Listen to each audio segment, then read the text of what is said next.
세계적인 투자 귀재 워런 버핏 회장이 처음으로 우리나라를 찾아 한국 주식시장은 여전히 매력적이라고 평가했습니다. 세계적인 투자가 워렌 버핏이 오늘 우리나라를 처음 방문했습니다. 투자의 귀재로 불리는 워런 버핏 회장이 처음으로 우리나라를 찾았습니다. 첫 방문지로 대구의 대구택을 찾은 버핏 회장은 한국은 여전히 매력적인 투자처라며 추가 투자를 시사했습니다.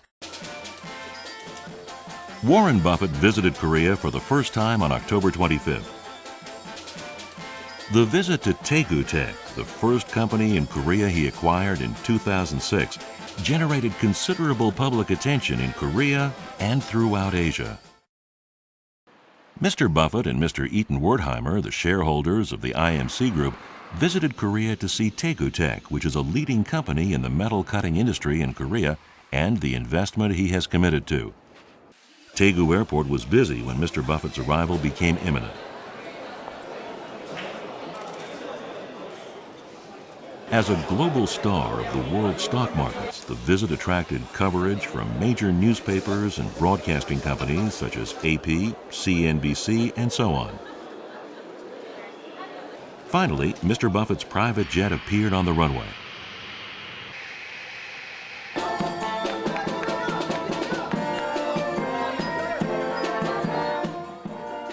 When he arrived at the meeting zone, many broadcasting companies and newspapers took pictures and greeted him. He smiled in response to the welcome and moved to Daegu Tech.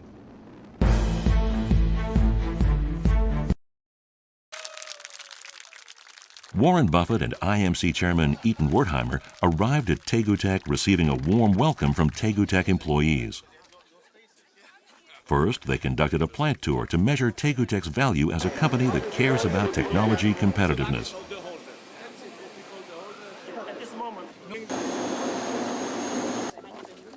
Mr. Buffett is very confident that Daegu Tech has a continuous development program that is the driving force for growth. This was instilled by a long look around the R&D center. Mr. Buffett showed his admiration and passion for Daegu Tech during a press conference and reception. To look at it as part of a business. And when Eitan wanted me to come before we bought the company, and I'm glad I didn't, because if I'd seen how wonderful the facility was here and the people working here, I might have paid more money, so I had to be careful. But now that the deal's all done, I'll be back again. At last, Mr. Buffett had a meeting with Daegu Tech employees and they greeted him warmly. Even though Mr. Buffett is a billionaire, he seems very friendly and humorous. He met with employees in a very friendly atmosphere. I would say about $600. We may take those one at a time. I have no opinion about what the Chinese stock market will do. Obviously, a market that's gone up dramatically. It's been based on some very important fundamentals, namely how well the Chinese economy has done. But markets tend to overshoot in both directions. And initially, people get excited in markets, and they advance because things are getting better and earnings are developing. After a while, oftentimes markets overshoot because people get excited just about the fact that stocks have been going up for so long and that their neighbors have made money and everybody's made money and they decide that they have to jump in. I have no idea where that stands in China now, but I know that in our own market, for example, in the United States, people got excited about the tech boom for good reasons, and then they got too excited about the stocks for the wrong reasons, and eventually people lost a lot of money. The Korean market was just ridiculously undervalued a few years back. The world formed an opinion about Korean stocks based on the problems that Korea had in 1997 and 1998. But subsequent to that period, both the national government improved its financial position enormously, and individual companies restored their balance sheets, developed greater earning power. And in 2002 or 2003, when I looked, I should have looked earlier, but when I looked, there were all kinds of really outstanding companies selling at 3 or 4 times earnings. I mean, POSCO was ridiculously cheap. But I bought stock in Shenyang Securities and Kia and I&I Steel, a whole bunch of companies where we couldn't buy as much, but they were selling at 3 times earnings or 4 times earnings, and their balance sheets were far, far stronger than they'd been just a few years earlier. On a lighter note, last year you practically surprised the world by donating billions of dollars to the Bill Gates Foundation. And I was wondering, do you have any further plans of social contribution with last year's similar scale? Do you want to repeat the question? 기부에 대한 얘기입니다. 추후 기부에 대한 계획이 있는가? Every share of Berkshire Hathaway stock that I own will go to charity of one sort or another. A large part of it has been committed to 5 foundations, the largest of which is the Gates Foundation, pursuant to a pledge that I made last year, and that's up on our website on BerkshireHathaway.com. But all the rest of the stock is going the same place, and over 99% of what I own is in Berkshire Hathaway stock, so there'll be less than 1% that will go someplace else, and 99% will go to charity. I think the question was directed to me, was about investment tips. I don't have any investment tips. I do have a bit of investment advice, which is simply to look at a share of stock, if you're buying a share of stock, as a part of a business.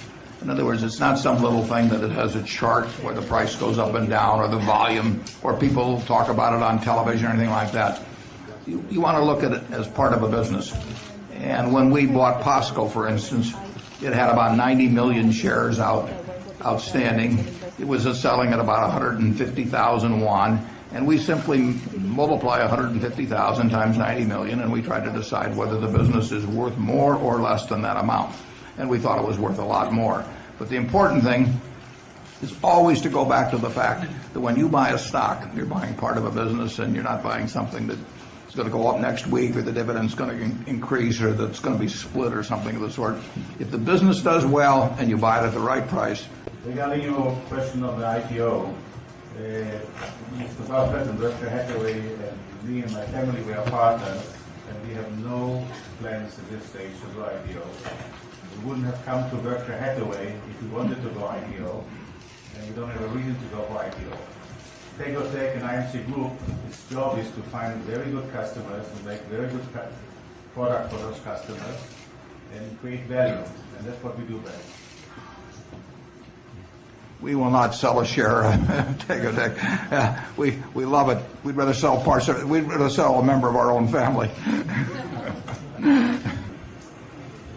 My impression is that Korean stocks are generally valued at prices that are no higher and probably generally somewhat less than U.S. stocks. So I don't think there's a reason to think that there's been a bubble. They've gone up a great deal, but the fundamentals have improved dramatically. The answer is they've gone up a great deal because they were far too cheap a few years ago.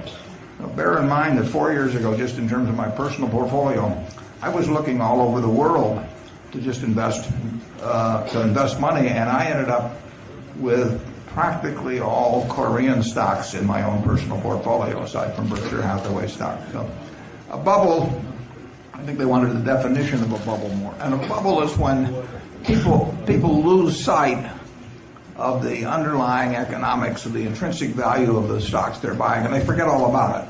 They are entranced simply by the fact that stocks have gone up so much in the past, and they just expect them to keep going up. And of course, the most famous bubble was the tulip bubble in Holland in the 1600s. And it wasn't that tulips were getting more valuable in any real sense, but they went up so much that everybody thought that they should be buying tulips rather than going to work every day. And when that happens, eventually you get a very big bubble, and eventually all bubbles burst.